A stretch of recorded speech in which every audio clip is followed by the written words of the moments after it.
Marilah kita bersatu di dalam doa. Demi nama Bapa dan Putra dan Roh Kudus. Amin. Ya Bapa terkasih, kami ucapkan terima kasih kepadamu ya Tuhan, atas segala penyelenggaraanmu, atas kasih-Mu yang besar, sehingga kami dapat datang pada hari ini untuk mengikuti pertemuan keempat KKS tentang mujizat penyembuhan yang dibawakan oleh Bapak Stefanus Iskandar. Kiranya Engkau berikan terang Roh Kudus-Mu kepada Bapak Stefanus Iskandar dan juga kelancaran kepada jaringan dari awal, pertengahan, hingga akhir. Berilah kelancaran juga kepada kami semua, kesehatan dan kekuatan dalam mengikuti materi kali ini. Juga kami berdoa untuk para saudara yang masih sakit, berilah kesembuhan ya Bapa. Berilah semuanya, Engkau berkati. Ya Bapa, doa yang tak sempurna ini kami panjatkan di dalam nama Putra-Mu Tuhan kami, Yesus Kristus. Amin. Santo Paulus, doakanlah kami. Dalam nama Bapa dan Putra dan Roh Kudus. Amin. Amin. Terima kasih Ibu Veronica, karena sudah dimulai dengan doa pembuka, saatnya kita akan mendengarkan materi yang disampaikan oleh Dr. Stefanus Iskandar. Untuk CV-nya sudah dikirimkan di grup KKS Santo Paulus, bisa dilihat kembali. Ya, yang penasaran siapa sih Dr. Stefanus Iskandar ini? Nah, silakan dilihat di CV-nya di grup WA KKS Santo Paulus. Nah, materi hari ini akan membahas tentang penyembuhan caranya gimana di kolom Bethesda. Kolam apa kolom nih? Kolam Bethesda. Nah, agar kita menghemat waktu, silakan Dr. Stefanus Iskandar untuk menyampaikan materinya kurang lebih 45 menit. Silakan Pak Iskandar.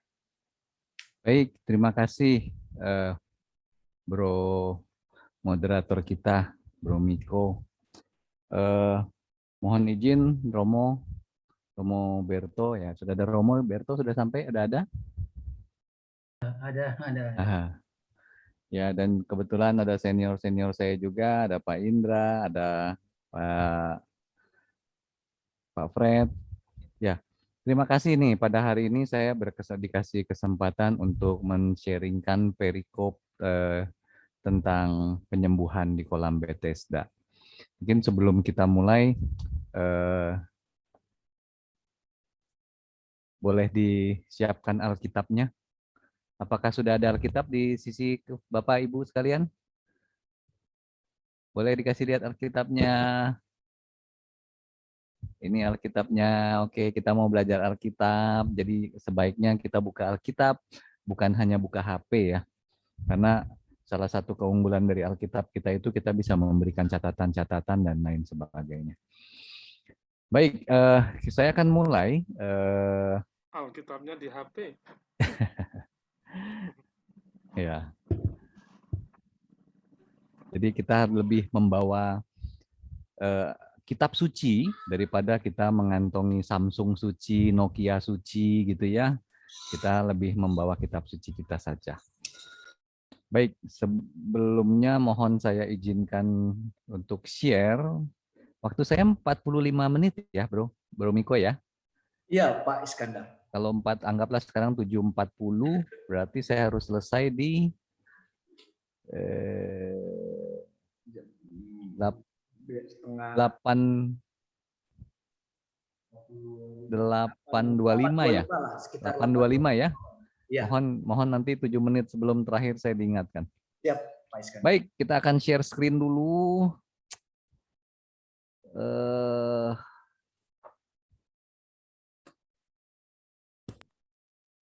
Baik, apakah sudah terlihat Bapak-bapak, teman-teman sekalian? Sudah ya, terima kasih. Nah, ini adalah sesi keempat dari sesi KKS Santo Paulus Depok yang berpartnership dengan Seksi Kitab Suci BMV Katedral Bogor. Ya, tadi sudah diperkenalkan, nama saya Stefanus Iskandar. Hari ini kita akan berbicara tentang penyembuhan. Ya, kemarin sudah sangat dilancarkan sesi saya ini oleh Pak Fred, karena Pak Fred kemarin menjelaskan dengan detail bagaimana pandangan umat pada saat itu dalam menyikapi orang sakit. Ya, bahwa mereka selalu berpandangan bahwa sakit itu bisa karena dosa, bisa karena roh jahat, gitu ya. Nah, itu membuat konteks mereka tentang konteks umat Israel pada masa itu berkutat di sekitar mindset yang seperti itu. Ya, oleh karena itu kita akan bisa mengerti bagaimana Yesus dalam perjalanannya banyak melakukan tindakan-tindakan penyembuhan yang kita lihat sangat kreatif dan sangat berbeda-beda ya. Nah, dan juga ada pertanyaan-pertanyaan yang minggu lalu yang sebenarnya kalau dibahas di hari ini itu akan lebih pas ya, tetapi kemarin sudah sangat dilancarkan oleh Pak Fred. Oke, sebelum saya teruskan, apakah teman-teman semua ada 76 partisipan di ada berapa partisipan kita sekarang? Ada 98 partisipan. Apakah ada yang belum pernah mendengar cerita tentang penyembuhan pada hari Sabat di kolam Bethesda? Yaitu di Yohanes 5 ayat 1 sampai 9. Rasanya saya hampir yakin bahwa kisah ini bukan kisah yang baru pertama kali kita dengar, tetapi melalui sesi ini kita akan mencoba untuk masuk lebih dalam, terutama pada materi soal penyembuhannya. Walaupun untuk masuk sampai situ mungkin kita akan sedikit melihat skenario tempat dan background bagaimana dan di mana peristiwa ini terjadi. Baik, sambil dibuka Alkitabnya, mohon disiapkan di Yohanes 5 ayat 1 sampai 9. Sudah dibuka? Nah, nanti setelah ini akan saya putarkan video singkat yang menceritakan perikop tersebut. Ya, oleh karena itu dengan membaca Alkitab dan kita melihat videonya, saya sangat berharap pengalaman audiovisual ini dapat membuat ingatan kita akan menjadi lebih tajam. Ya, kita akan coba, kita mulai.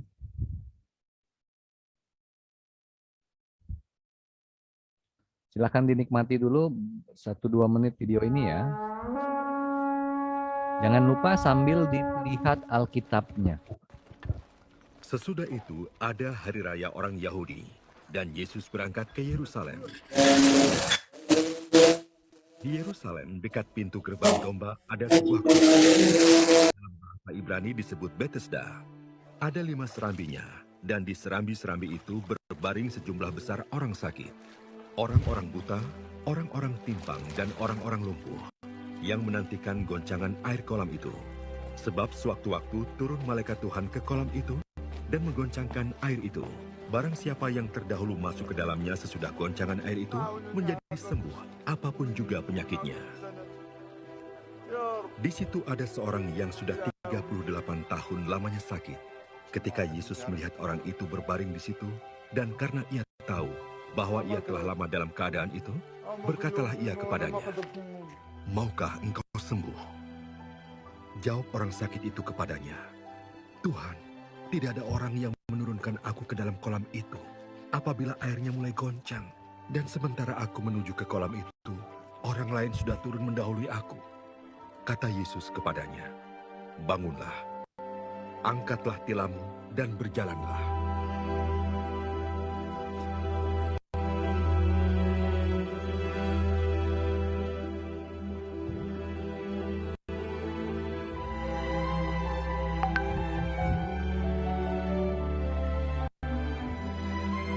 Dan pada saat itu juga sembuhlah orang itu.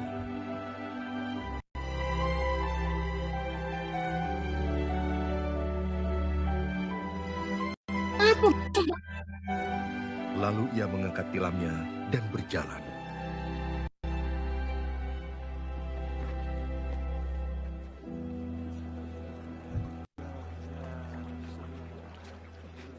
Tetapi hari itu hari Sabat.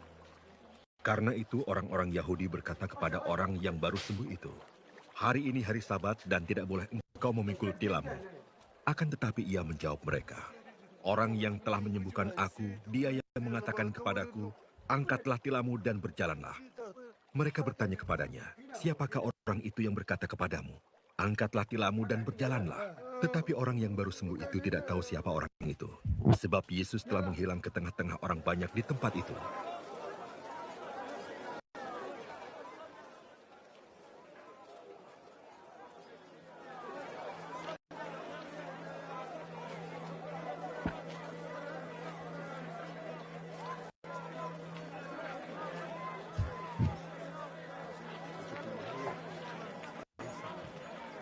Kemudian Yesus bertemu dengan dia dalam bait Allah lalu berkata kepadanya, "Engkau telah sembuh.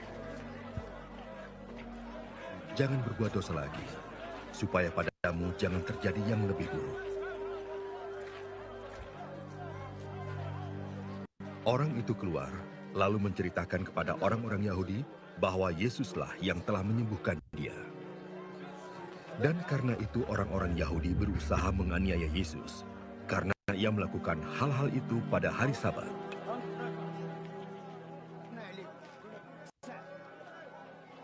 Tetapi ia berkata kepada mereka, "Bapakku bekerja sampai sekarang, maka aku pun bekerja juga." Sebab itu orang-orang Yahudi lebih berusaha lagi untuk membunuhnya, bukan saja karena ia meniadakan hari Sabat, tetapi juga karena ia mengatakan bahwa Allah adalah Bapanya sendiri, dan dengan demikian menyamakan dirinya dengan Allah. Ya. Baik, terima kasih Bapak-bapak, Ibu-ibu, teman-teman sekalian. Kita sudah melihat video pendek tersebut yang membantu kita untuk memahami perikop ini jauh lebih baik. Ya, karena kita ini fokusnya pada mujizat kesembuhan, jadi fokus kita akan lebih diarahkan ke sana. Walaupun sedikit banyak mungkin kita juga akan melihat apa itu namanya friksi yang terjadi karena penyembuhan tersebut pada hari Sabat. Baik, di ayat 1, teman-teman sekalian, itu disebutkan bahwa sesudah itu ada hari raya orang Yahudi dan Yesus berangkat ke Yerusalem. Ya, seperti biasanya ada dalam satu perikop itu kita dinarasikan dulu untuk membantu kita memahami konteks kejadian tersebut. Ya, kadang-kadang kalau kita membaca kitab suci suka apa ya? Dulu saya begitu, ya. Jadi begitu saya mau sharing sedikit. Dulu kalau penyembuhan di kolam Bethesda, oh iya tahu, udah pernah baca, udah pernah lihat itu kan tentang orang lumpuh yang disembuhkan karena oleh Yesus pada hari Sabat. Oke, cuman sebegitu saja. Ya, tetapi ternyata tidak sesimpel itu. Ya, padahal dari ayat Yohanes 5 ayat 1 itu kita sudah dikasih satu gambaran skenario, yaitu dibuka dengan sesudah itu. Sesudah itu apa gitu loh. Kadang-kadang kita harus sedikit kepo ya. Apa sih sesudah itu? Lalu yang dimerahkan yang kedua adalah hari raya orang Yahudi. Apa maksudnya ini? Nah, ini saya akan coba membawa teman-teman untuk flashback sebentar untuk mencoba memahami konteks skenario yang dibangun oleh narator dalam Yohanes 5 ayat 1 ini. Ya, sesudah itu. Nah, karena kita bicara di Yohanes 5, ternyata sesudah itu yang dimaksud kita harus mulai tarik mundur ke Yohanes 1. Ya, di mana di Yohanes 1 ayat 28 di situ dikisahkan tentang Yesus bertemu Yohanes Pembaptis di Betania. Ya, jadi sesudah itu kita harus lihat konteks awalnya adalah perjalanan Yesus di Betania. Lalu di ayat 43, Yesus bertemu dengan Filipus, itu di Galilea. Ya, konteks tempat sudah berbeda lagi. Di mana di Galilea, yaitu di kota Kana, di situ terjadi perkawinan di Kana yang sangat terkenal itu. Yaitu mujizat pertama Yesus tentang merubah air menjadi anggur. Ya, ini di Yohanes 2 ayat 11. Setelah itu, konteks lokasi pindah ke Yerusalem. Yohanes 3 ayat 13 sampai 25, di sana Yesus menyucikan bait Allah. Ya, karena banyak pedagang-pedagang yang berdagang di bait Allah. Setelah itu, malam harinya terjadilah percakapan dengan Nikodemus, ya, yang sangat terkenal. Nah, setelah itu, peristiwa ini masih terjadi di Yerusalem. Setelah itu pindah lokasi kejadian ada di Yudea. Yohanes 3 ayat 22 sampai 36. Di mana di Yudea itu Yohanes memberi kesaksian tentang siapakah Yesus. Nah, dari ayat 1 sampai ayat 3 kita sudah melihat perbedaan lokasi tempat mulai dari Betania, Galilea, Yerusalem ke Yudea. Apakah sudah selesai? Ternyata belum. Ya, di Galilea, Yohanes 4 ayat 3, mereka pada saat Yesus kembali lagi ke Galilea, dalam perjalanannya melalui kota Samaria. Nah, disinilah terjadi kisah yang sangat fenomenal, yaitu percakapan dengan perempuan Samaria. Dan selanjutnya itu sama seperti yang disampaikan oleh Pak Fred minggu lalu, yaitu terjadi kisah penyembuhan di hamba seorang perwira di Kapernaum. Ya, Yesus menyembuhkan ibu mertua Petrus di Kapernaum. Nah, itu adalah konteks lokasi. Jadi, kalau kita melihat Yohanes 5 ayat 1 yang menerangkan sesudah itu, yang dimaksud sesudah itu adalah kejadian-kejadian tersebut. Di mana kalau kejadian tersebut kita coba lihat dalam peta saat itu kejadian pertama ada di Betania. Ya, semoga teman-teman bisa lihat. Teman-teman bisa lihat di Alkitab halaman terakhir, yaitu Palestina pada zaman Tuhan Yesus. Silakan dilihat. Itu kira-kira 3 lembar sebelum terakhir. Di situ ada peta Palestina pada zaman Tuhan Yesus. Kita lihat situ Laut Mati. Lalu di sebelah barat Laut Mati kita ketemu kota Betania. Oke. Nah, ternyata kalau kita lihat mulai dari Yohanes 1 tadi, mulai dari Betania, lalu konteks lokasi pindah ke Galilea. Ya, cukup jauh lokasinya. Setelah dari Galilea, dia pindah ke Yerusalem. Ya, setelah dari Yerusalem pindah ke Yudea, dari Yudea kembali lagi ke Galilea melalui daerah Samaria, di mana tadi terjadi percakapan dengan wanita Samaria di Sumur Yakub. Nah, jadi ini kira-kira gambaran yang mencoba memperlihatkan lokasi sebelum Yohanes 5 tersebut, di mana mau menceritakan bahwa Yesus sudah melakukan perjalanan bersama murid-muridnya, dan dalam perjalanan itu Yesus juga sudah mengajar dan mewartakan. Dan dalam perjalanannya Yesus juga sudah menyembuhkan orang sakit. Ya, dengan demikian kita bisa masuk sekarang ke Hari Raya orang Yahudi. Nah, ini ada yang menarik yang saya dapatkan, bahwa ternyata Hari Raya orang Yahudi ini tidak dibahas secara langsung. Apakah hari raya itu? Ya, walaupun dalam pasal 2 ayat 13, 6 dan ayat 4 itu dan seterusnya Yohanes menjelaskan bahwa Tuhan Yesus berada di Yerusalem karena hari raya Paskah. Lalu ada juga tentang pondok daun atau pentahbisan bait Allah. Tetapi yang dimaksud hari raya orang Yahudi ini yang mana? karena itu tidak terlalu penting dalam perikop ini, jadi itu juga tidak perlu kita cari tahu sebenarnya hari raya apa sih itu. Apakah hari raya Paskah kah, Pondok Daun kah, atau pentapisan Bait Allah. Ya, tetapi itu hanya sesuatu penguat narasi bahwa kejadian itu terjadi pada menjelang hari raya orang Yahudi. Nah, kita masuk yang kedua, yaitu lokasi kejadian di Yerusalem dekat pintu gerbang domba. Ada sebuah kolam yang dalam bahasa Ibrani disebut Bethesda. Ada 5 serambinya. Ini gambar di sebelah kanan adalah gambar masa kini. Inilah yang disebut pintu gerbang domba. Pada masa Yesus, ini disebut pintu gerbang domba karena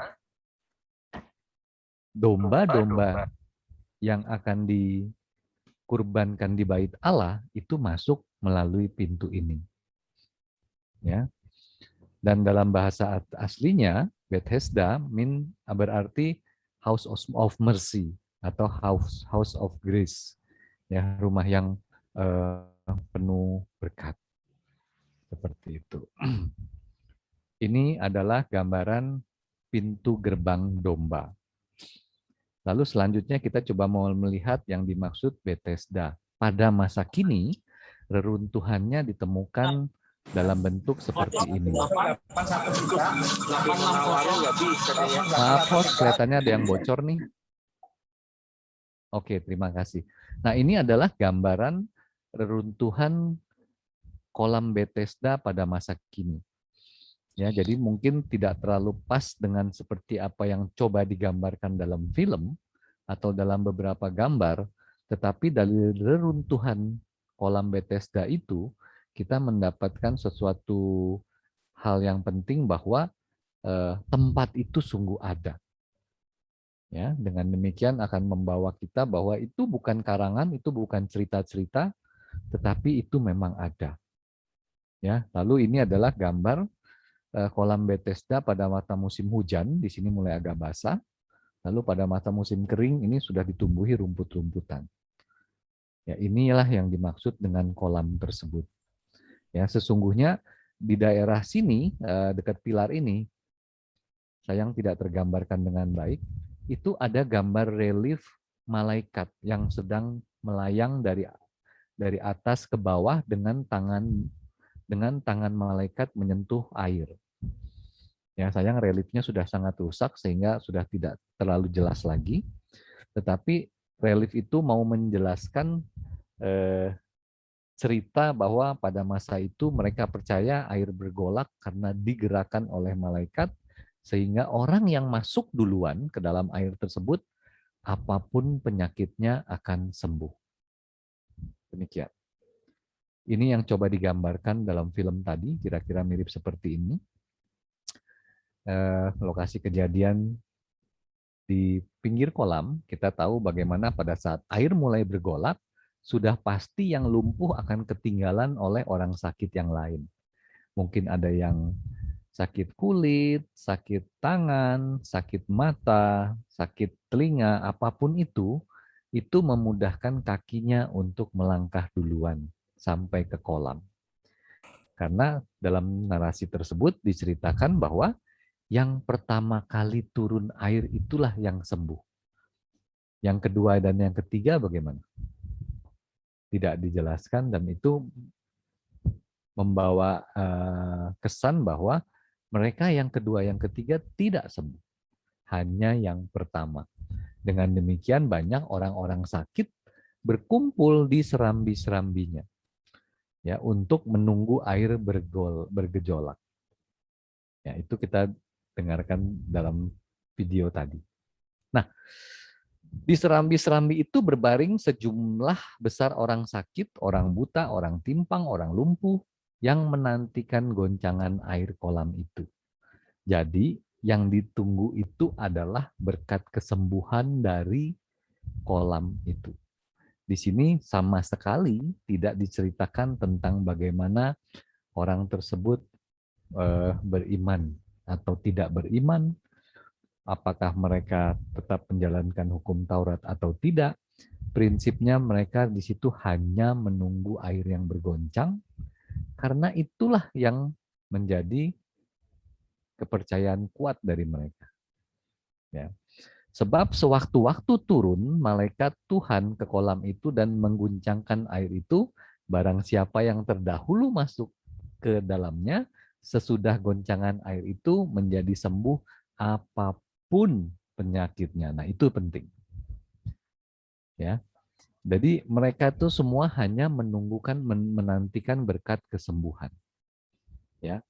Dan berkat kesembuhan ini menjadi begitu fenomenal sehingga orang berkumpul ke situ. Mungkin Bapak Ibu masih ingat cerita beberapa tahun yang lalu ada yang mirip-mirip seperti ini terjadi di Indonesia, di mana seorang anak dengan batu ajaibnya bernama Ponari, sehingga orang sakit berkunjung ke rumahnya hanya untuk membawa air minum yang dicelupkan batu Ponari. Ya, mereka berkesaksian bahwa setelah minum air tersebut penyakitnya sembuh. Ada yang bilang penyakitnya membaik, atau ada yang bilang terjadi perbaikan atas penyakitnya dan lainnya. Ya, kita tidak bisa mengkonfirmasi itu, tetapi jelas apa yang kita dengar itu sangat berbeda dengan apa yang terjadi dalam kisah yang dikisahkan dalam Yohanes 5 ini. Ya, prinsipnya adalah mereka percaya batu menyembuhkan. Sementara orang Israel pada masa ini mereka percaya malaikat mengguncangkan air. Jadi mereka tidak menunggu malaikat, mereka tidak menunggu Tuhan yang memerintahkan malaikat, tetapi hanya menunggu air berguncang saja. Mungkin ini juga menjadi refleksi buat kita pada saat kita berdoa kepada Tuhan, apakah kita hanya menunggu berkat-Nya, menunggu rahmat-Nya, menunggu sukacita dari Tuhan, tetapi kita lupa apakah kita pernah menunggu Yesus-Nya. Ya, apakah kita menunggu Sang Pemberi berkat? Apakah kita bersyukur kepada Yesus, kepada Tuhan, ataukah kita bersyukur karena sembuh? Nah, sedikit refleksi buat kita pada masa ini, kira-kira sedikit seperti itu. Nah, ternyata ada orang yang sudah 38 tahun lamanya sakit.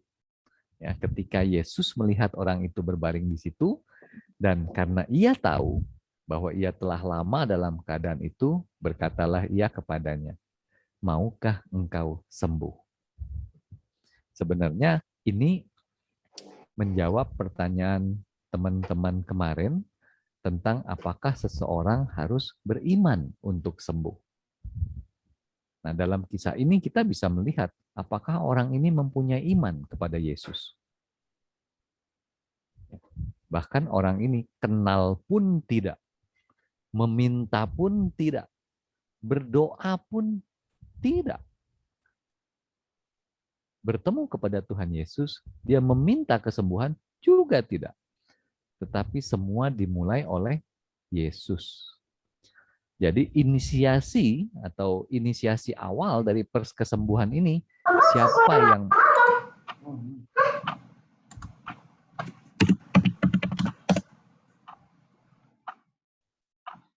Oke, baik, saya teruskan. Jadi yang memulai permulaan untuk kesembuhan orang yang sudah 38 tahun sakitnya, itu adalah inisiasi Yesus. Kelihatannya masih ada yang bocor, host. Mohon dibantu. Baik, terima kasih. Ya.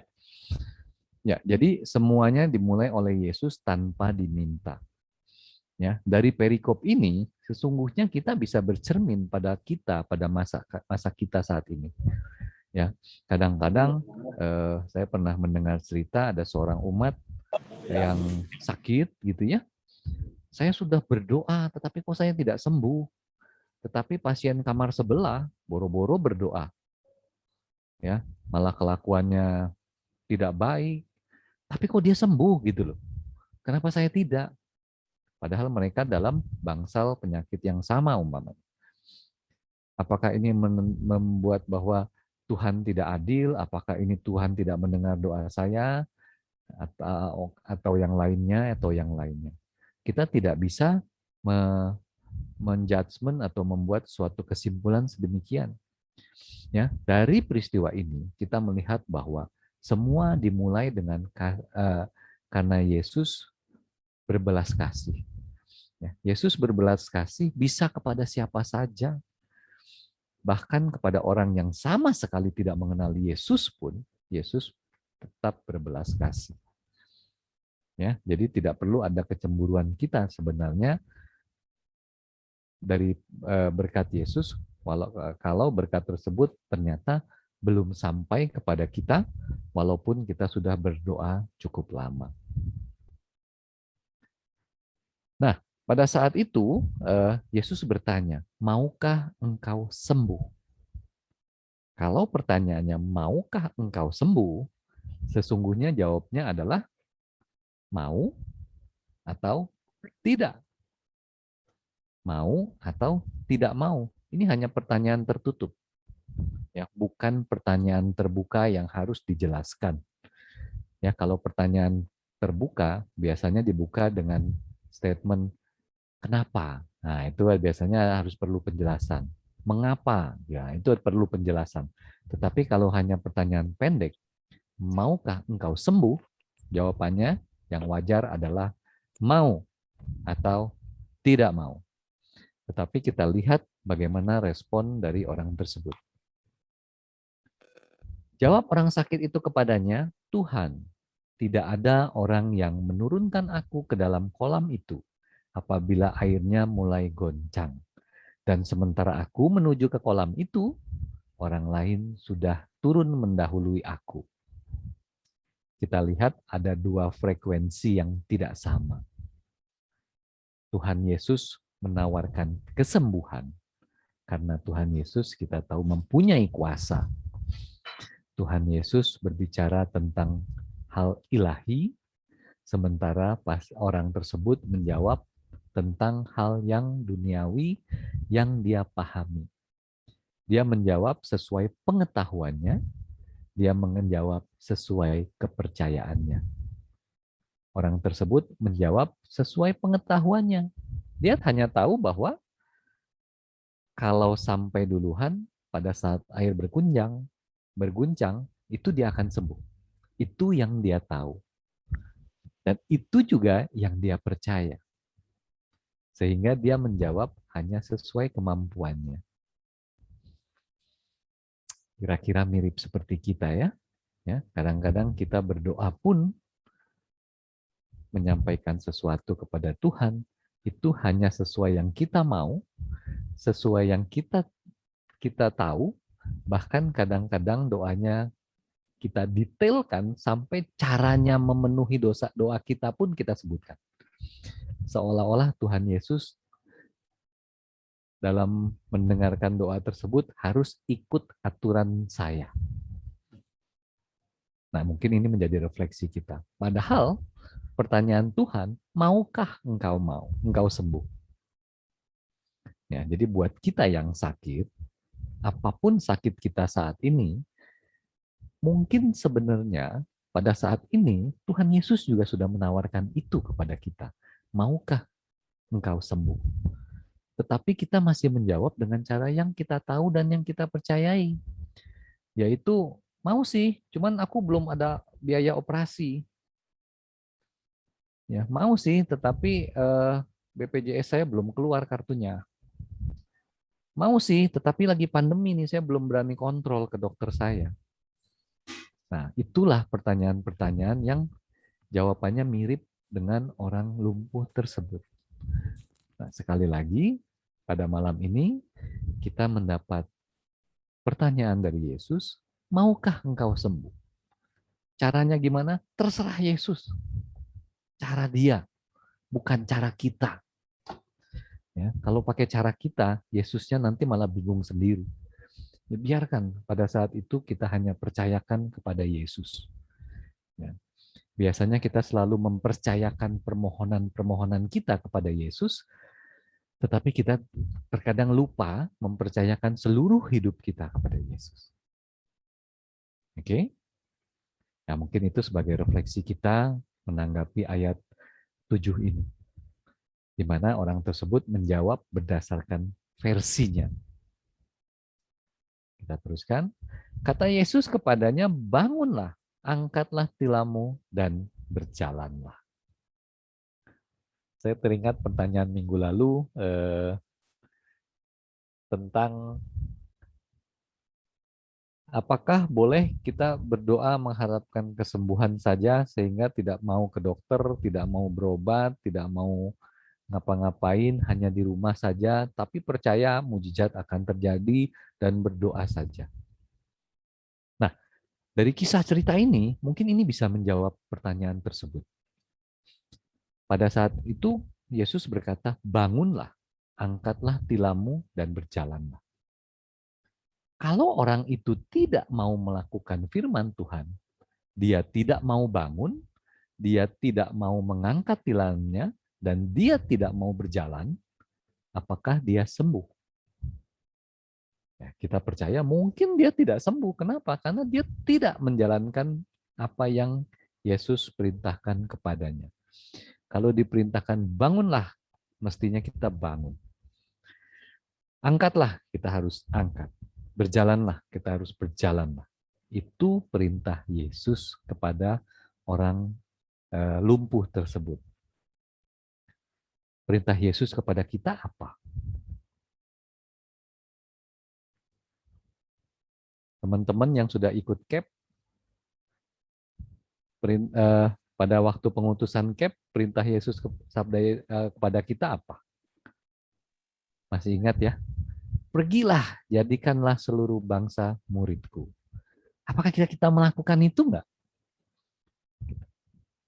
Ya.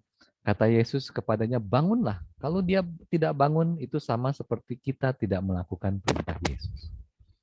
Nah, seperti cerita tadi, kalau orang tersebut menjawab pertanyaan yang kemarin, hanya berdoa saja, minta kesembuhan. Tetapi kan kesembuhan dari Yesus bermacam-macam caranya. Jadi kita hanya pasif duduk menunggu dan tidak melakukan apapun, rasanya agak sulit menerima mujizat yang seperti itu. Ya, kita bayangkan orang ini pun yang lumpuh pada saat diminta Yesus melakukan sesuatu, dia melakukannya. Artinya tetap harus ada action yang diperbuat sebagai respon dari perintah Yesus tersebut. Kita lihat, dan pada saat itu juga sembuhlah orang itu, lalu ia mengangkat tilamnya dan berjalanlah. Lihat, ya, orang itu mengangkat tilam dan berjalan. Artinya apa? Semua perintah Yesus tadi, mulai dari bangkitlah, angkatlah tilammu, berjalanlah, dilakukan semuanya. Tidak ada yang ketinggalan. Ya. Seterusnya, kita masuk untuk menghemat waktu, kita masuk perikop yang kedua, supaya nanti kalau ada pertanyaan bisa kita atau hal yang perlu diskusikan, kita akan tuntaskan di bagian akhir ya. Lalu proses kesembuhan yang kedua, kita bicara di Lukas 13 ayat 11 sampai 13. Sedikit ayatnya, yaitu tentang wanita yang bongkok punggungnya. Ya, saya bacakan 13. Kita harus mulai dari 10 supaya skenarionya makin jelas. Pada suatu kali Yesus sedang mengajar dalam salah satu rumah ibadat pada hari Sabat. Di situ ada seorang perempuan yang telah 18 tahun dirasuk roh sehingga ia sakit sampai bungkuk punggungnya dan tidak dapat berdiri lagi dengan tegak. Ingat ya, ini sudah dijelaskan oleh Pak Fred nih minggu lalu, bahwa konsep sakit menurut orang Israel pada masa itu salah satunya adalah karena dirasuk oleh roh. Ketika Yesus melihat perempuan itu, ia memanggil dia dan berkata kepadanya, "Hai ibu, penyakitmu sudah sembuh. Penyakitmu telah sembuh." Lalu ia meletakkan tangannya atas perempuan itu, dan seketika itu juga berdirilah perempuan itu dan memuliakan Allah. Ya, walaupun singkat, mungkin ada baiknya kita lihat visualnya dulu supaya kita bisa makin memahami cerita ini. Silakan. Karena Bapamu telah berkenan memberimu kerajaan itu, jualah segala milikmu dan sedekahkanlah. Buatlah bagimu pundi-pundi yang takkan rusak, suatu harta di surga yang takkan habis. Sebab pencuri tak dapat mengambilnya, dan ngengat tidak merusaknya. Di mana hartamu berada, di situ hatimu.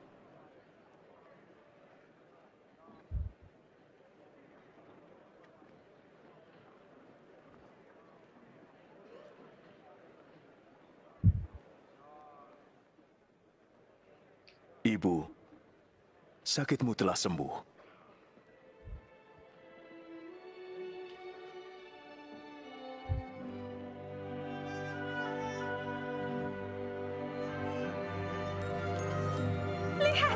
Lihat, dia sembuh. Ini suatu mukjizat. Lihatlah, dia sembuh. Mari lihat. Syukur pada Allah. 18 tahun. Allah menyertaimu, Guru. Ada 6 hari untuk bekerja. Datanglah pada salah satu hari itu untuk disembuhkan. Dan jangan pada hari Sabat. Hai orang munafik, kamu melepaskan ternakmu dari kandang pada hari Sabat dan membawanya ke tempat minum. Sekarang di sini ada seorang keturunan Ibrahim yang 18 tahun diikat oleh iblis. Tidak bolehkah ia dilepaskan pada hari Sabat?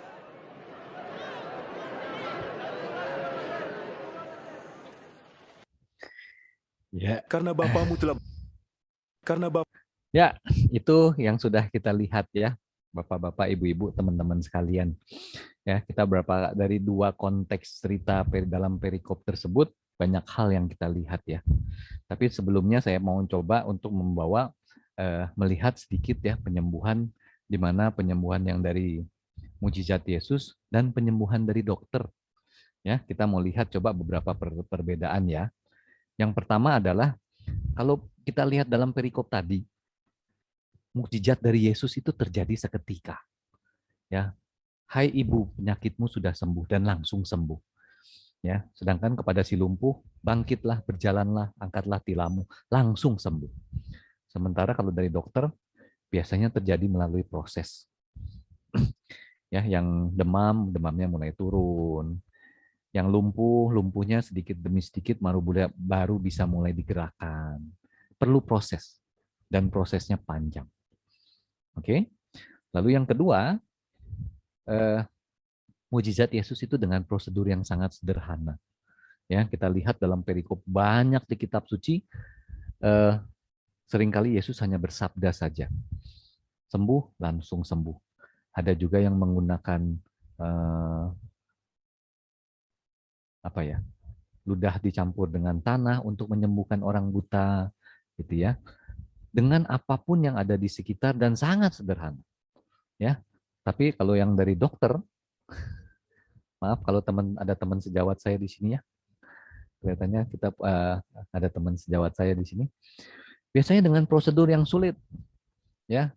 Bagaimana sulitnya? Bapak Ibu pasti lebih pandai, lebih tahu bagaimana sulitnya mendaftar pasien BPJS. Mulai dari pendaftaran, ngantri dan lain sebagainya gitu ya. Dan prosedur pengobatannya pun sulit. Mulai dari periksa, nanti minta ronsen, minta laboratorium, CT scan, dan lain sebagainya. Ya, itu perbedaan yang sangat mencolok. Nah, mujizat yang ketiga, sembuhnya itu sempurna tanpa gejala sisa.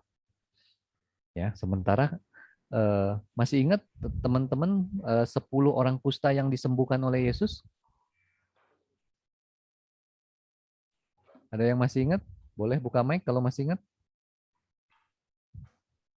Masih, Pak. Nah, ada berapa orang yang kembali kepada Yesus? Satu. Oke, satu. Kira-kira Ibu, kayaknya terima kasih Pak. Kira-kira satu orang ini kembali ngapain?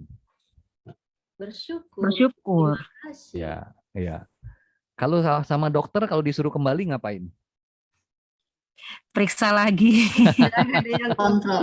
Kontrol, bener Bu. Bu, kontrol lab ya, kontrol hipertensi ya, kontrol gula darahnya. Ya, itu loh bedanya. Ya, sembuh sempurna. Sementara kalau dokter seringkali ada gejala sisa. Ya, pernah lihat orang setelah sembuh dari stroke, kadang-kadang mulutnya masih miring, kadang-kadang tangannya masih lemas sebelah, gitu ya. Ada gejala sisanya. Nah, lalu dalam kisah kesembuhan Yesus tidak pernah ada cerita pasien tersebut kambuh lagi. Sementara penyembuhan dari dokter itu ada, ya, seringkali kambuh. Yang TBC berobat 6 bulan sembuh, tahun kemudian TBC-nya kambuh lagi. Ya, yang kena kanker, kena radioterapi, kemoterapi sembuh, berapa tahun kemudian ada kambuh lagi. Yang stroke udah sembuh, berapa tahun kemudian nggak jaga makan, terjadi stroke serangan kedua, kambuh lagi. Ya, bedanya sangat jelas. Interupsi mengingatkan 7 menit lagi. Baik, terima kasih. Saya akan sedikit ngebut. Lalu yang paling terakhir adalah gratis. Bapak Ibu, kalau Ibu dekat dokter biasanya mahal. Makanya sebaiknya punya asuransi ya. Next. Latar belakang lokasi kita lihat. Yang pertama terjadi di rumah ibadat, yang kedua terjadi di kolam Bethesda. Dari latar belakang lokasi, kita bisa juga beranggapan bahwa lokasi penyembuhan ini juga bisa terjadi di rumah kita. Ya. Lamanya sakit, yang satu 18 tahun, yang satu 38 tahun. Mungkin ini juga bisa menjadi perbandingan berapa lama saya sakit, atau berapa lama saya berdoa minta kesembuhan, berapa lama saya minta berdoa kepada Tuhan. Ya, apakah sudah 38 tahun? Nah, dan sebagainya. Pengenalan akan Yesus, nah ini cukup menarik, tadi sudah saya singgung. Si ibu, apakah kenal dengan Yesus? Tidak ada keterangan. Sementara orang yang disembuhkan di kolam Bethesda sama sekali tidak mengenal Yesus. Dia bilang, orang yang menyembuhkan aku, dia sama sekali tidak kenal Yesus. Oke. Lalu inisiasi Yesus jelas semua Yesus yang memulai duluan tanpa orang tersebut meminta pada si ibu dan pada si lumpuh. Dua-duanya dimulai oleh Yesus. Jawaban mereka kepada Yesus, si ibu langsung berdiri dan memuliakan Tuhan. Si lumpuh justru menyalahkan Yesus. Karena si lumpuh ditegur oleh petugas di tempat tidak boleh mengangkat tilam pada hari Sabat, dia menyalahkan Yesus bahwa orang yang menyuruh saya itu yang nyuruh. Nah, itu respon mereka. Nah, sekarang respon kita kepada Tuhan seperti apa? Nah, ini refleksi buat kita pribadi masing-masing. Cara Yesus memberikan kesembuhan, nah, hanya dengan sabda, cara Yesus memberikan kesembuhan kepada kita saat ini banyak cara. Ya, salah satunya mungkin ya tetap harus berangkat ke dokter, ke rumah sakit untuk periksa. Respon setelah disembuhkan, memuliakan Allah. Yang satu, tidak memuliakan Allah dan dia langsung pergi. Respon kita kepada Allah seperti apa? Respon sebelum menerima berkat Allah seperti apa? Respon kita setelah menerima berkat Allah seperti apa? Itu buat refleksi kita. Pada waktu sakit berdoanya sangat luar biasa, setelah sembuh kadang-kadang lupa berterima kasih. Nah, ini sebagai closing statement saya dan juga sebagai penutup pemaparan saya hari ini adalah pengalaman saya. Sebagai seorang dokter, dulu saya merasa sombong kalau bisa menyembuhkan seorang pasien. Kenapa? Karena saya sudah sekolah, karena saya sudah belajar, sudah memeriksa, sudah tahu, sudah mengerti, sudah menguasai dan memberi obat sesuai diagnosa. Selalu seperti itu. Seperti itu ya. Tetapi setelah Tuhan memanggil saya,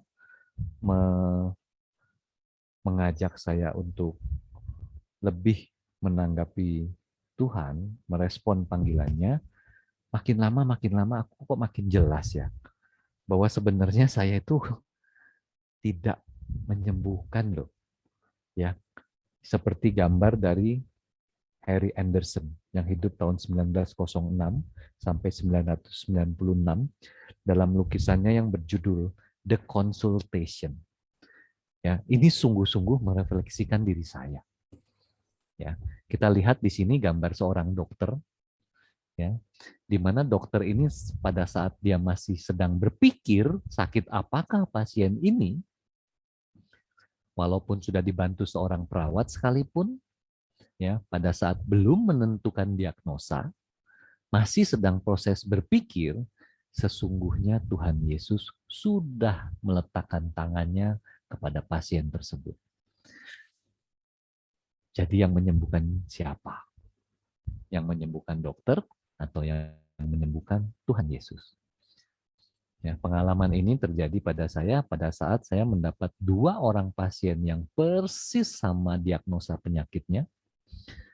Yang satu dikasih obat resep yang mahal-mahal, branded dan canggih-canggih, tetapi perbaikannya tidak terlihat sama sekali. Tetapi di klinik gereja, pasien yang diagnosa sama hanya dikasih obat yang biasa-biasa saja, bahkan obat tersebut biasa digunakan di puskesmas paling dasar, paling rendah, ternyata pasien itu sembuh. Kembali pertanyaannya, sebenarnya yang nyembuhin siapa? Saya rasanya bukan deh. Kenapa? Karena kalau berdasarkan pengetahuan saya, mestinya pasien dengan obat terbaik, antibiotik terbaik, antiinflamasi terbaik, dia yang mestinya sembuh duluan. Ternyata tidak. Ya, justru pasien yang diobati di klinik gereja dengan cara yang paling sederhana sekalipun, justru dia sembuh. Sekali lagi, pertanyaannya buat saya, sesungguhnya yang menyembuhkan siapa?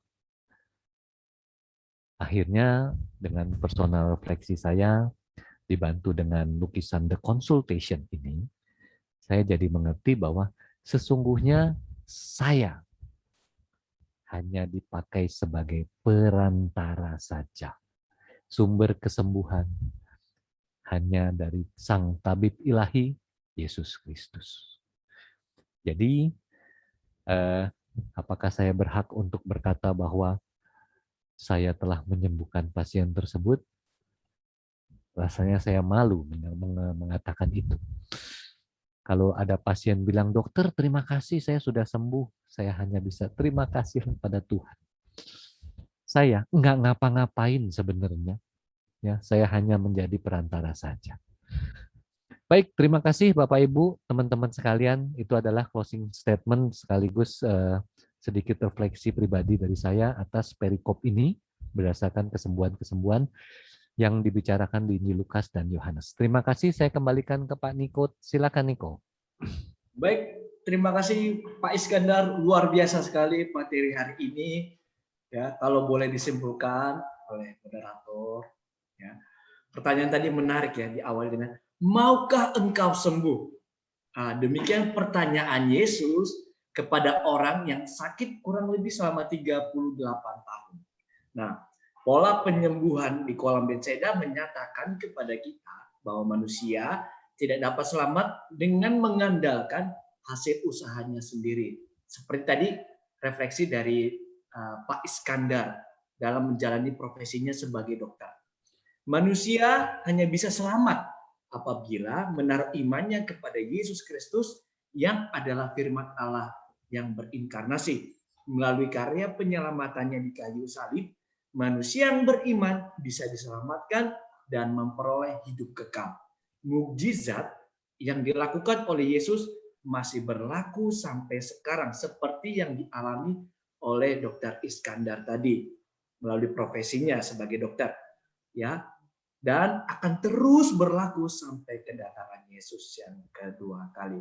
Demikian kesimpulan yang bisa saya sampaikan. Nah, ya sepertinya sudah pegal ya, duduk terus mendengarkan Pak Iskandar, mangut-mangut mencatat, ada yang mencatat serius. Nah, saya memberikan waktu kurang lebih 3 menit untuk Bapak Ibu sekedar rileks, goyang biar tidak terlalu rematik pinggangnya ya karena kelamaan duduk. Kita sambil mendengarkan lagu dan saya akan menyeleksi beberapa pertanyaan dari Bapak dan Ibu. Selamat beristirahat dulu.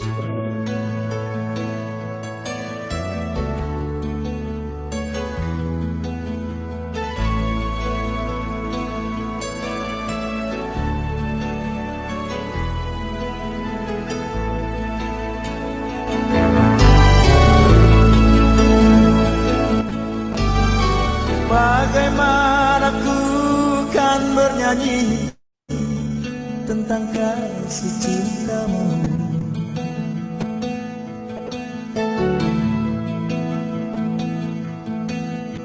Dapatkah ku rangkai puisi tentang pengorbananmu?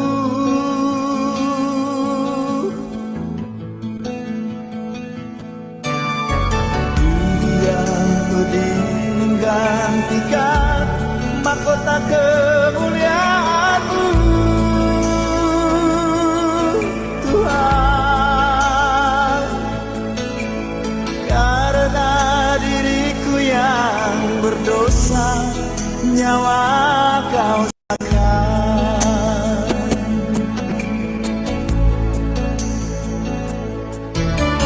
Kau balut luka di hatiku dengan kasih yang tulus.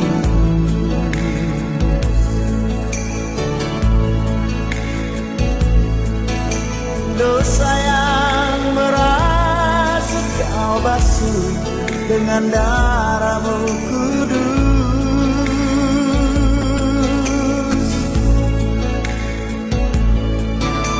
Entah berapa kali daku berkhianat padamu, Tuhan. Mengapa setia-Mu ya Tuhan tetap kepadaku?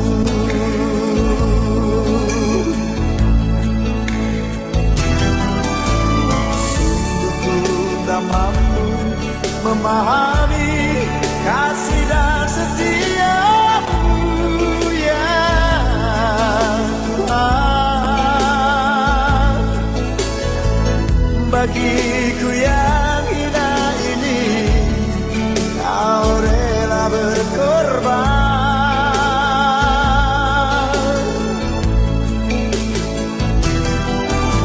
Apakah ku sanggup membalas kasih dan setia-Mu ya Tuhan?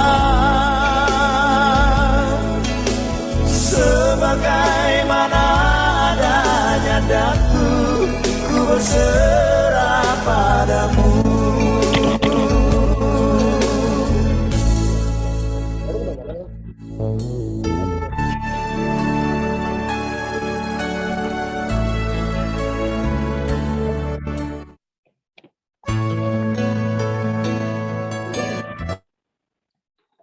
Ambilnya mana? Ambil.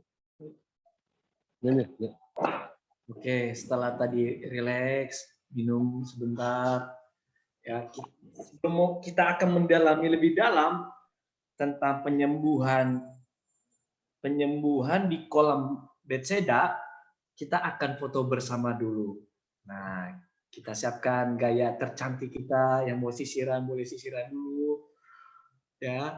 Nanti akan saya hitung 1, 2, 3, lalu kita akan foto bersama, ya. Tampilkan senyuman yang paling indah. Oke, baik. Saya akan hitung 1, 2, 3, lalu akan difoto.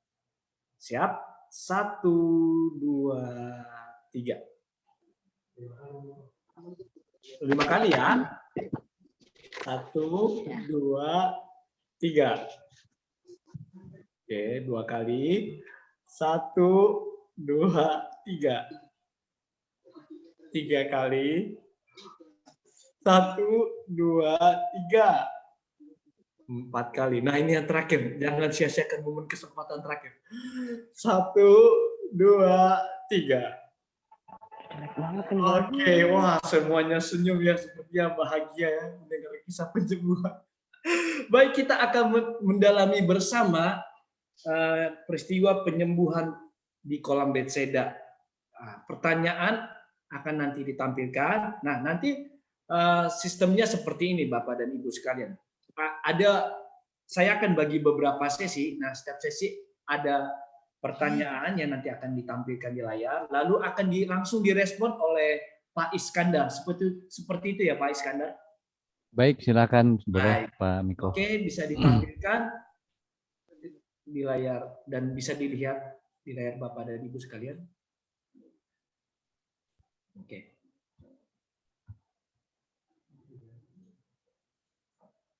Oke, pertanyaan pertama dari Pak Sumantoro. Nah, pertanyaan seperti ini. Dalam kenyataannya, apakah orang yang pertama masuk kolam sembuh? Dalam kenyataannya, apakah orang yang pertama masuk kolam sembuh? Seperti itu, Mas. Ya, terima kasih Pak Bambang Sumantoro. Kalau kita lihat bahwa pasien tersebut sudah 38 tahun ya. Kadang-kadang memang ini pertanyaan yang bagus karena dalam memahami perikop itu kita harus mencoba memahami pesan atau apa yang tidak tertulis seperti itu ya. Jangan melulu hanya yang tertulis. Ada pesan-pesan yang tidak tertulis, tetapi ada pesan-pesan yang tidak tertulis tetapi ternyatakan dalam kisah tersebut ya.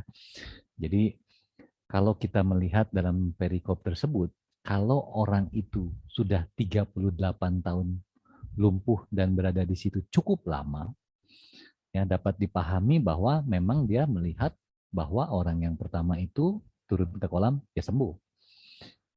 Ya, oleh karena itu dia tetap berada di sana menunggu untuk menjadi orang yang pertama turun ke air saat air mulai bergolak.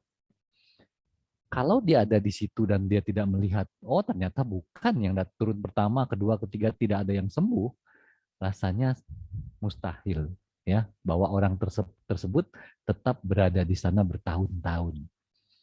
Ya, tetapi dia tetap ada di sana karena dia percaya itu terjadi. Dan yang penting juga menjadi backup dari cerita bahwa dia tidak sendiri yang percaya. Ya, dia bukan satu-satunya orang yang percaya itu terjadi. Tetapi ternyata banyak orang sakit yang ada di sana dan menunggu apa yang seperti pasien lumpuh ini tunggu. Artinya, apa yang terjadi di kolam Bethesda itu dipercaya oleh banyak orang. Ya, walaupun di situ tidak tertulis. Ya, tetapi kita bisa memahami pesan yang ada di situ, ceritanya seperti itu. Ya. Baik, terima kasih Pak Bambang Sumantoro. Semoga bisa menjawab ya Pak ya. Baik, pertanyaan kedua untuk sesi pertama ini dari Robert Bimo. Di ayat 7 diawali dengan kata Tuhan. Si orang lumpuh sudah mengenali bahwa Yesus adalah Tuhan. Seperti itu pertanyaannya. Baik, terima kasih Pak Robert Bimo. Ini tipikal orang yang teliti nih membaca ya. Ya, kenapa kok bilang belum kenal tetapi ternyata ditulis Tuhan. Ya, ini kita harus kembali ke bahasa aslinya. Ya, dalam bahasa aslinya yang terdekat itu adalah di Septuaginta, di mana terjemahan-terjemahan tersebut memakai istilah yang disamakan. Ya, yang paling dekat itu adalah Lord. Lord itu bisa dipakai dalam arti Tuhan, tetapi bisa juga dipakai Tuan. Ya, lalu kebetulan saya di sini ada yang cukup dekat yaitu sorry apa kelihatan ya, Jerusalem Bible, di mana dalam Jerusalem Bible disebutnya ini adalah to serve. Ya, pada waktu Yesus bertanya demikian. Do you want to be well again? Lalu jawab si lumpuh seperti ini. Sir, replied the sick man, I have no one to put me into the pool when the water is disturbed. Jadi yang dipakai katanya adalah sir. Sir dalam bahasa Inggris itu pengertiannya adalah tuan. Ya, tetapi dalam terjemahan ke dalam bahasa Indonesia itu dipakai kata Tuhan. Ya, seperti kata Adonai. Ya, itu adalah untuk mengganti Yahweh karena mereka merasa tidak layak memanggil Yahweh. Ya, ini hanya masalah terjemahan saja. Ya, bukan berarti si lumpuh mengenali Yesus sebagai Tuhan. Bukan. Ya, ini masalah terjemahan. Demikian Pak Robert Bimo. Baik. Semoga Pak Robert Bimo puas ya dengan jawaban dari Pak Iskandar. Oke, pertanyaan terakhir untuk di sesi pertama ini. Wow, oke, dari Bu Angela Ana Mariani. Pertanyaan seperti ini Pak Iskandar. Dikatakan bahwa pada hari Sabat dilarang mengangkat tilam. Pertanyaannya, apakah Yesus tidak mengetahui hal itu? Jika tahu, apa maksud Yesus menyuruh orang lumpuh itu melakukan hal yang dilarang? Baik, terima kasih Ibu Angela Ana Mariani. Saya yakin Ibu Angela ini sudah cukup rajin ini baca Alkitab nih. Kalau pertanyaan seperti ini rajin ini baca Alkitab ini. Baik, gini, Yesus sangat tahu, jelas sangat tahu. Kenapa? Karena dalam kisah kanak-kanak Yesus kita melihat bagaimana Yesus dididik oleh orang tuanya dan bertambah hikmatnya. Nah, di situ disebut seperti itu ya. Artinya dalam pendidikan orang Yahudi pada masa itu, mereka selalu dididik tentang hukum Taurat. Dengan demikian sudah pasti Yesus yang tumbuh sebagai orang Yahudi itu mengerti hukum Taurat. Tetapi yang sering terjadi konflik dengan orang Farisi, dengan ahli-ahli Taurat dan lain sebagainya, dalam Alkitab kita sangat sering melihat Yesus berkonflik dengan mereka. Yang menjadi sumber konflik itu sebenarnya adalah bukan hukum Tauratnya. Ya, karena Yesus berkata bahwa tidak satu titik pun dari hukum Taurat boleh dihilangkan, gitu ya. Artinya Yesus setuju dengan hukum Taurat. Ya, yang tidak disetujui di sini adalah pelaksanaannya. Ya, yang dimaksud di sini hari Sabat itu kita merujuk bahwa dalam 10 perintah Tuhan disebut bahwa kita harus menghormati hari Tuhan. Di mana pada hari Tuhan itu orang harus dibebaskan, ya, mengingat bahwa dalam masa Perjanjian Lama mereka yang masih menjadi budak di Mesir dibebaskan oleh Musa pergi ke tanah Perjanjian. Sehingga pada waktu hari Tuhan mereka harus bebas, tidak boleh diperbudak. Tidak boleh diperbudak artinya melepaskan diri dengan segala pekerjaan budak. Nah, jadi sesungguhnya yang menjadi ide dasar atau menjadi main idea atau ide utama adalah menghormati hari Tuhan. Nah, menghormati hari Tuhan itu diterjemahkan sedemikian rupa oleh para ahli Taurat, orang Farisi dengan peraturan-peraturannya. Mereka menerjemahkan menghormati hari Tuhan itu dengan tidak boleh bekerja. Lalu mereka membreakdown lagi ke bawah, apa yang dimaksud bekerja? Nah, yang dimaksud bekerja itu adalah tidak boleh mengangkat beban sekian-sekian. Tidak boleh jalan lebih dari sekian-sekian. Tidak boleh menulis lebih dari 2 huruf. Tidak boleh tidak boleh menulis 2 huruf yang menimbulkan arti. Ya, tidak boleh mengambil madu lebih dari 1 sendok yang untuk menutup luka dan lain sebagainya. Jadi peraturan utamanya simple, menghormati hari Tuhan. tetapi dipersulit sedemikian rupa dengan peraturan-peraturan yang seolah-olah bertujuan untuk menghormati hari Tuhan, tetapi tanpa mereka sadar mereka membebankan kuk yang berat pada diri mereka sendiri. Sehingga peraturan-peraturan itu yang akan menyusahkan mereka sendiri.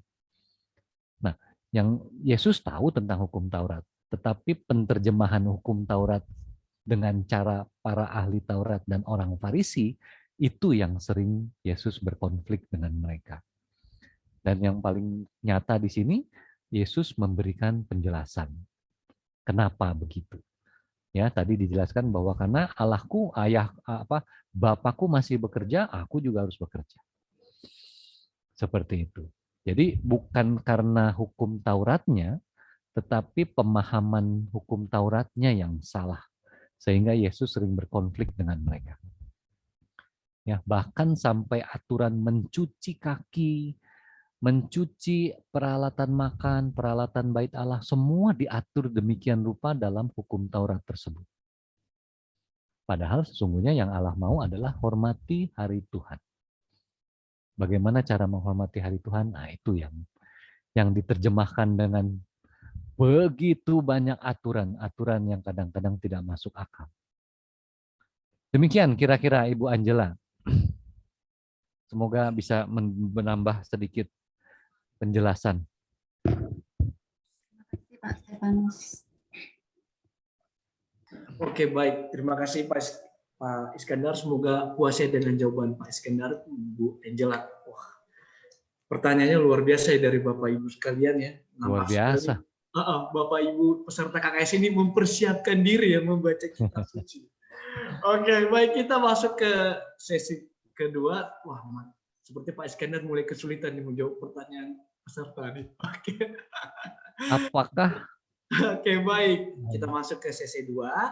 Pertanyaan dari Ibu Selvi Mia Masari. Pertanyaannya seperti ini. Apakah ada persamaan dan perbedaan mujizat yang dilakukan Yesus dalam penyembuhan wanita yang dirasuk roh dengan penyembuhan yang dilakukan oleh paranormal? Wah, berbuat paranormal nih. Waduh, mantap. Silakan Pak Iskandar. Baik, terima kasih Ibu Silvi Miamasari. Ya, baik. Untuk menjawab pertanyaan ini, kita mungkin sedikit mundur ke perikop di mana Yesus dicobai. Ya, masih ingat waktu Yesus dicobai? Ya, bahwa iblis berkata bahwa ubahlah batu menjadi roti, lalu jatuhkanlah dirimu, malaikat akan menantang kamu, gitu ya. Lalu sembahlah aku, dan seluruh itu seluruh apa yang dia lihat tersebut akan diberikan kepadanya. Nah, dari sini kita tahu bahwa roh atau iblis atau roh jahat itu juga mempunyai kuasa. Karena dia dapat memberikan segalanya, memberikan semuanya itu kepada orang yang menyembahnya. Tapi walaupun dia mempunyai kuasa, dia bukan maha kuasa. Nah, itu bedanya dengan Tuhan kita. Tuhan kita maha kuasa. Oleh karena itu, kesembuhan-kesembuhan ya kita sering dengar juga ya, berobat ke dukun sana, berobat ke paranormal itu, jadi sembuh dan lain sebagainya. Ya, kalau kita pernah mengikuti Romo Bayu yang pernah membahas ini, di sana disebutkan bahwa kalau yang diberikan kesembuhan oleh Yesus, mujizat dari Yesus itu gratis. Ya. Tetapi oleh dokter mahal. Ya, oleh roh jahat itu jauh lebih mahal. Nah, itu mungkin sedikit perbedaannya di situ. Ya, persamaannya sama-sama sembuh. Tetapi kuasa yang menyembuhkan itu yang berbeda. Apakah itu kuasa iblis ataukah itu kuasa Tuhan? Ya, hasil outputnya sama, tetapi proses sebelum output itu berbeda, sehingga implikasi dari proses kesembuhan tersebut juga berbeda. Kira-kira seperti itu, mudah-mudahan dapat sedikit memberi penjelasan. Mungkin teman-teman ini teman sejawat Ibu Susana Sukarya Ginting ini kan dokter juga nih, boleh membantu Bu? Iya, bagian mana yang saya bantu, Pak? Ya teman sejawat. Nah itu mungkin Ibu Susana juga pernah mengalami bahwa apa yang seperti saya alami waktu penugasan di desa, saya dianggap dukun juga. Ya, saya dipanggil seperti seorang paranormal. Padahal cerita itu berawal dari pasien itu datang belum cerita apa-apa, tapi saya sudah tahu sakitnya ini gitu loh. Padahal kalau Ibu Susana Sukarya Ginting pasti tahu bahwa begitu pasien masuk, semua dokter itu sudah mengalami pemeriksaan dasar, yaitu inspeksi. Setelah inspeksi dia palpasi, inspeksi itu maksudnya dia lihat keadaan pasien. Setelah itu dia palpasi, dia pegang-pegang. Lalu dia perkusi, dia ketuk-ketuk. Ya, setelah itu dia auskultasi, dia mulai pakai otoskop untuk mendengarkan. Setelah itu sampailah ke diagnosa. Nah, pada saat pasien sudah jalan terpincang-pincang, ya kita semua dokter pasti tahu, Pak kakinya sakit ya udah lama berapa tahun karena pasiennya udah tua. Nah, hanya karena itu saja dianggap dokter tahu sebelum diberitahu, bahkan dokter dianggap paranormal juga untuk oleh orang-orang desa. Nah, mungkin pengalaman-pengalaman seperti itu pada saat kita PTT ya, Dokter Susana pasti ngalamin juga tuh. Ya. Ya, kira-kira itu sekilas dari untuk memberikan. Oh ya, satu lagi mungkin yang berhubungan dengan ini. Salah satu pengalaman saya yang agak mirip itu adalah saya pernah mendapat pasien yang katanya kerasukan setan. Nah, ya, jadi jam 1 malam tiba-tiba saya dibangunkan dari rumah dinas, ada orang teriak-teriak di bangsal karena katanya kemasukan roh halus.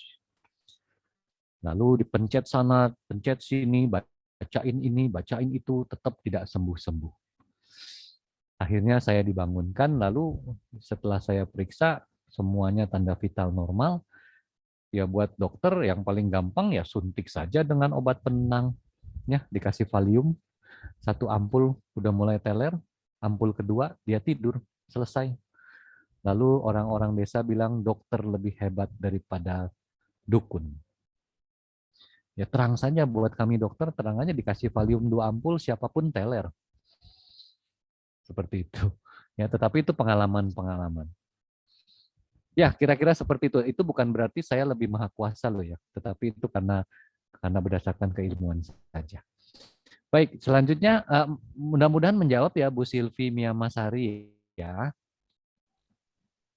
Baik, terima kasih. Terima kasih.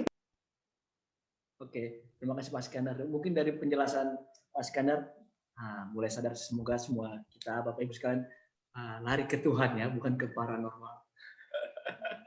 Baik, kita masuk ke pertanyaan kedua. Makin menarik nih pertanyaannya. Oke, dari Mbak Christine atau Ibu Christine. Pertanyaan seperti ini Pak Iskandar. Bagaimana meyakinkan kepada umat manusia bahwa hal terkecil yang diterima pada dirinya adalah suatu mujizat. Nah, wah, mantap. Mantap Bu Christine, luar biasa. Kalau saya mencoba ya menjawab ini ya. Kalau saya mencoba menjawab ini adalah dengan cara bahwa saya harus meyakinkan diri saya sendiri dulu. Bagaimana saya meyakinkan diri saya sendiri bahwa apa yang saya alami setiap hari itu sudah menjadi mujizat. Ya. Sebelum kita tahu sesak nafas COVID seperti itu, mungkin kita tidak pernah tahu betapa enaknya bisa bernapas pagi dengan lega. Ya, sebelum melihat pasien yang kesulitan buang air besar sehingga dia harus berdarah-darah saat buang air besar, atau pada saat harus mengejan kuat untuk buang air kecil, kita tidak mensyukuri bagaimana kita bisa lancar buang air besar, buang air kecil setiap pagi. Syukuri itu, gitu ya. Nah, sadarilah bahwa itu sudah merupakan suatu rahmat Tuhan. Ya, buat orang-orang sakit pada fase terminal, umpamanya kanker stadium 4 yang sudah menyebar kemana-mana, melihat matahari pagi merupakan suatu mujizat buat dia. Kita yang tidak pernah mengalami itu, mungkin melihat itu adalah suatu hal yang sudah sewajarnya. Ya, tetapi bila suatu saat nanti kita pada posisi itu, kita akan merindukan matahari pagi sebagaimana kita bisa melihat seperti dulu. Ya, jadi untuk menjawab pertanyaan ini, buat saya pribadi adalah bagaimana kita meyakini diri kita sendiri. Bagaimana keluarga kita itu adalah suatu hal yang luar biasa. Itu juga suatu mujizat dari Tuhan. Siapa pasangan kita, siapa anak-anak kita, itu juga sudah merupakan mujizat dari Tuhan. Kira-kira begitu Bu Christine, saya jadi seperti bertausiah. Terima kasih Pak, luar biasa. Saya juga selalu yakin bahwa yang kita dapat saat ini di diri saya pribadi maupun keluarga itu adalah mujizat yang saya terima, kebesaran dari Tuhan. Saya umatnya diberi kelebihan-kelebihan yang saya terima, itulah mujizat yang saya terima dari Tuhan. Makasih. Betul sekali Bu, betul sekali Bu. Ya, sebelum kita tahu rasanya haus luar biasa, kita tidak tahu nikmatnya segelas air putih. Ya, pada saat kita merasa kelaparan yang luar biasa, bahkan mie instan sekalipun mewah rasanya. Baik, silakan Bro Miko. Baik, terima kasih Pak Iskandar. Ya, kita harus yakin ya, meyakinkan diri kita bahwa momen-momen kecil adalah mujizat yang diberikan oleh Tuhan. Baik, kita masuk ke pertanyaan ketiga. Oke, dari Pak Simon. Begini pertanyaan Pak Iskandar.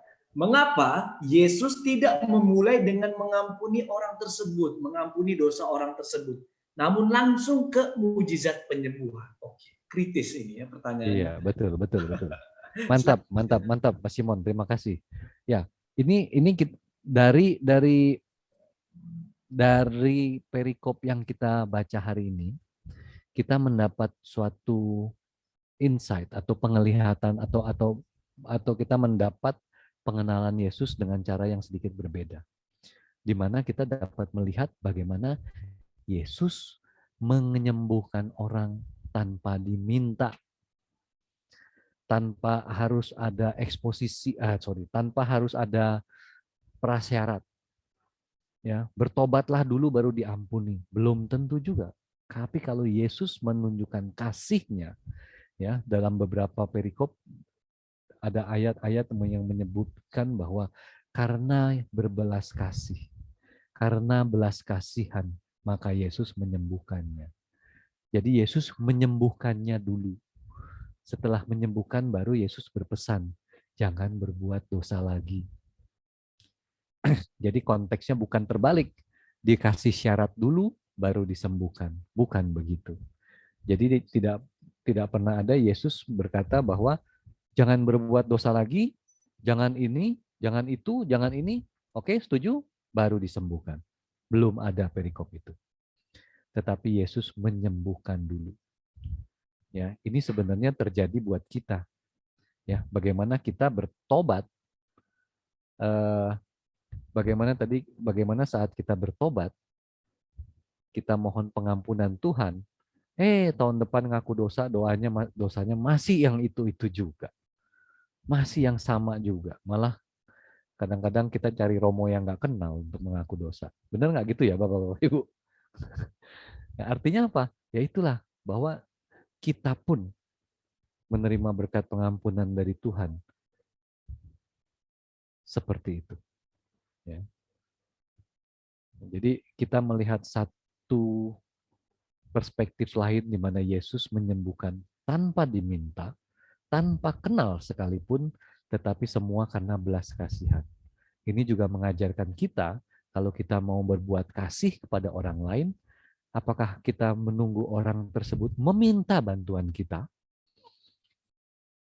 Apakah kita perlu kenal dulu dengan dia, baru kita bantu? Nah, mungkin dengan perikop ini, dan dengan pertanyaan dari Pak Simon ini, bisa menjadi refleksi kita. Oh, berarti kalau saya mau membuat kasih sebagaimana Yesus mencontohkan kita, kadang kita tidak perlu kenal dengan dia. Bantu saja. Dan kita tidak perlu memberi prasyarat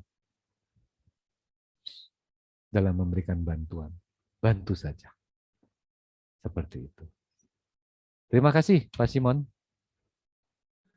Oke, terima kasih Pak Iskandar yang sudah menjawab pertanyaan dari Pak Simon. Dan tepat sekali pertanyaan Pak Simon ini sebagai penutup menutup pertemuan kita pada hari ini. Pertanyaan refleksi seperti tadi sudah dikatakan Pak Iskandar ya, bahwa Yesus menyembuhkan tanpa syarat. Lalu gimana dengan kita? Apakah kita juga menolong sesama harus apakah ini Katolik atau yang lain? Nah, kan seperti itu nanti pertanyaannya. Terima kasih Pak Simon yang sudah menutup pertemuan hari ini dengan pertanyaan yang luar biasa. Pak Miko, mungkin sebelum ditutup, mungkin ada masukan tambahan dari Romo atau apa?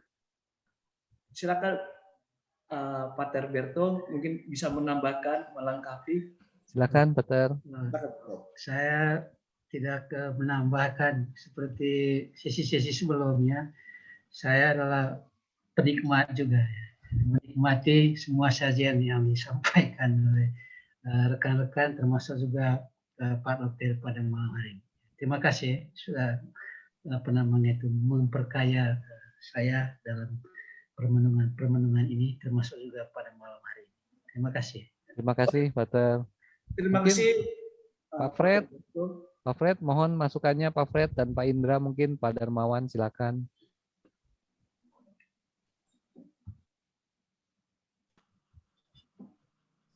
Silakan teman-teman tim Kitab Suci Katedral kalau ada yang mau membantu menambahkan. Jangan mahal-mahal dong. Ya Pak Is, cukup Pak Is, luar biasa. Baik, terima kasih Pak Dar. Pak Fred, mungkin teman-teman yang lain silakan. Kalau tidak ada ya saya kembalikan ke Pak Miko. Silakan Bro Miko. Terima kasih. Baik, terima kasih Pak Iskandar yang sudah menyampaikan materi penyembuhan di kolom Bethesda dengan baik dan luar biasa, dan para peserta yang antusias dengan pertanyaan-pertanyaan juga luar biasa. Nah, rangkaian materi kita pada malam hari ini akan ditutup dengan kalimat penutup atau bisa dibilang closing statement dari Pak Iskandar, ya, agar tidur kita juga dapat nyenyak gitu, dengan biar tidak bertanya-tanya lagi apa ringkasan atau intisari dari penyembuhan di kolom Bethesda ini. Silakan Pak Iskandar untuk closing statement-nya. Closing statement mungkin saya cuma mau minta bantuan teman sejawat Ibu Dr. Susana, mungkin ada sesuatu yang bisa disampaikan atau pengalaman yang agak mirip mungkin, tetapi kelihatannya waktunya nggak banyak. Jadi Dr. Susana kalau mau bantu silakan Dok. Baik, Bapak Dokter. Terima kasih. Salam kenal Bapak Ibu. Saya Susan dari Jonggol. Sebenarnya di luar daripada mukjizat, memang pada dunia medis manusia itu unik sekali. Artinya pada saat orang yang seperti tadi kata Pak Iskandar sakit sama, penyembuhannya juga belum tentu sama. Obat yang sama, penyembuhannya juga, outcome-nya juga belum tentu sama.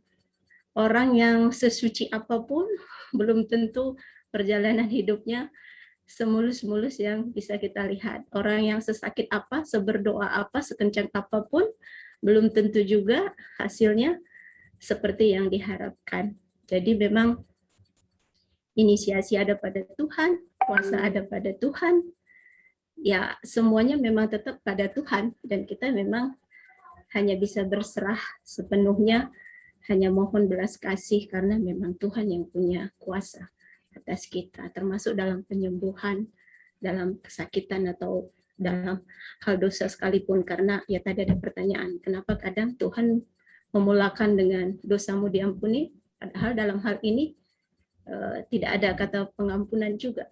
Jadi memang masih semua serba misterius ya, artinya kita benar-benar harus yakin dalam iman, percaya bahwa memang Tuhan yang penuh dengan kuasa. Saya sebagai dokter pun masih tetap tidak merasa punya apa-apa untuk mengobati orang lain, Pak.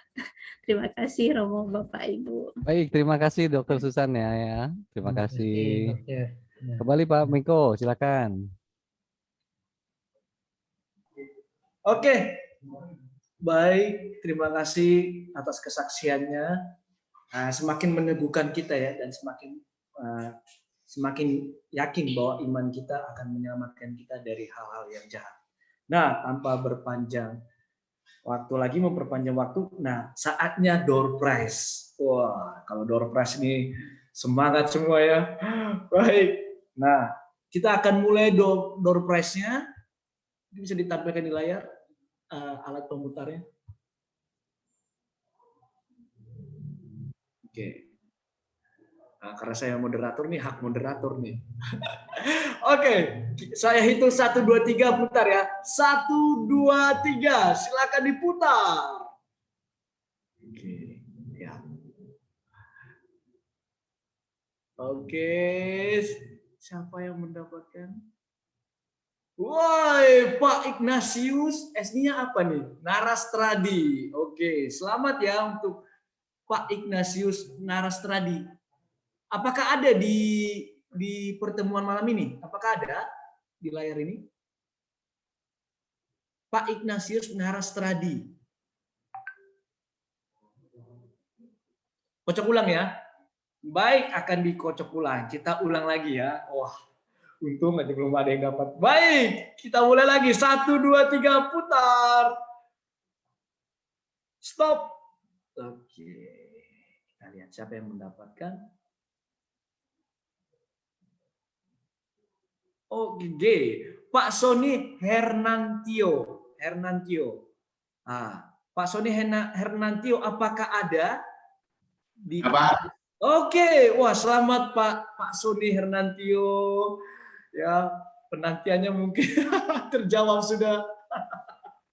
Baik. Masih. Sekali lagi. Ya, kita akan putar. 1, 2, 3, putar. Oke, stop. Oke, siapa yang akan mendapatkan? Oke, Pak Nicholas Heri Santoso. Pak Nicholas Heri Santoso, apakah ada? Oke, 1 kali, 2 kali. Pak Nicholas Heri Santoso, apakah ada?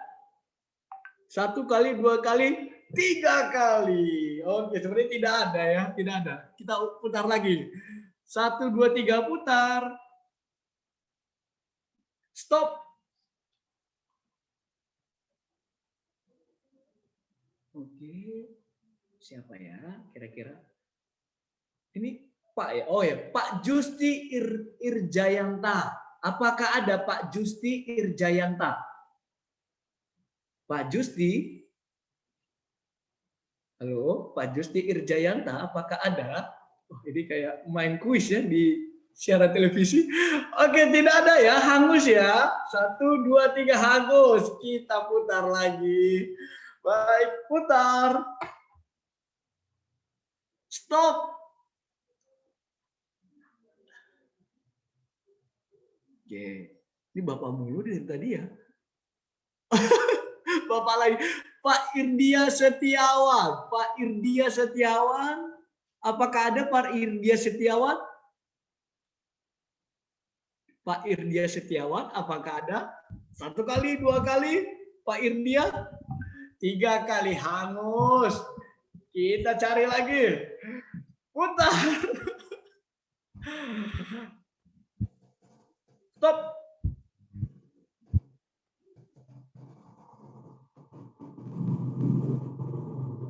Oke, Pak Sarjono. Pak Sarjono, apakah ada Pak Sarjono?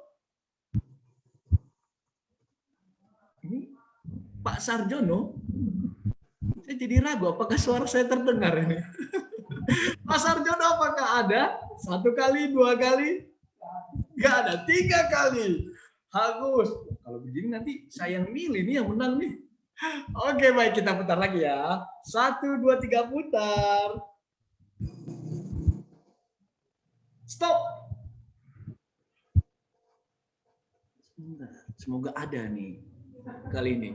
Oke, Ibu ini kalau tidak salah, Ibu Patricia Aristi Kusuma Putri Munster. Ya, apakah ada? Ada dong. Hadir, Pak, hadir. Oke, selamat Ibu. Puji Tuhan. Akhirnya terakhir dapat. Ini mujizat penyembuhan. Oke, Ibu Patricia, selamat untuk Bapak Ibu yang mendapatkan door prize. Nanti akan ditindaklanjuti oleh pihak panitia. Baik. Sudah capek ya kita malam hari ini mendengarkan materi yang luar biasa dari Pak Iskandar. Kita akan tutup pertemuan kita hari ini. Tadi sudah diawali dengan doa pembuka. Kita tutup dengan doa penutup yang akan dipimpin oleh Ibu Madonna. Apakah ada Ibu Madonna?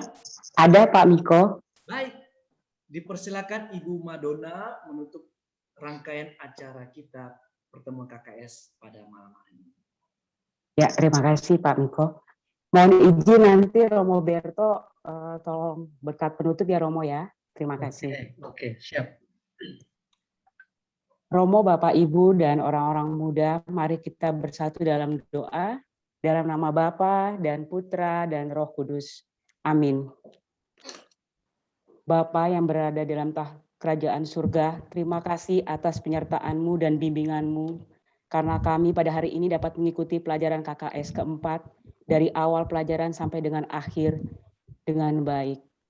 Berkatilah kami selalu ya Tuhan, terutama untuk pengajar kami pada hari ini, Bapak Stefanus Iskandar, dan para Romo, dan juga para panitia yang sudah menyiapkan semuanya. Sekarang kami mau beristirahat, kiranya Engkau selalu melindungi kami pada istirahat kami malam ini. Semuanya ini kami sampaikan dengan pengantaran Kristus Tuhan kami, dan kami mohon berkat dari Romo Berto. Tuhan bersamamu. Dan bersama rohmu. Semoga kita sekalian senantiasa diberkati dan dibimbing oleh berkat Allah yang Maha Kuasa, Bapa dan Putera dan Roh Kudus. Amin. Amin. Terima kasih. Terima kasih Romo. Malam Romo. Malam Romo Berto. Terima kasih Romo Berto. Terima kasih semua. Terima kasih Pak Iskandar. Terima kasih semua. Terima kasih Pak Iskandar. Terima kasih Jangan lupa minggu depan lebih seru lagi ya. Panitia. Amin. Mari semua saya pamit. Pamit Kal. Pamit, selamat malam. Terima kasih Pak Iskandar. Terima kasih Bu. Terima kasih Brunko. Terima kasih semua. Selamat Terima kasih Pak Iskandar.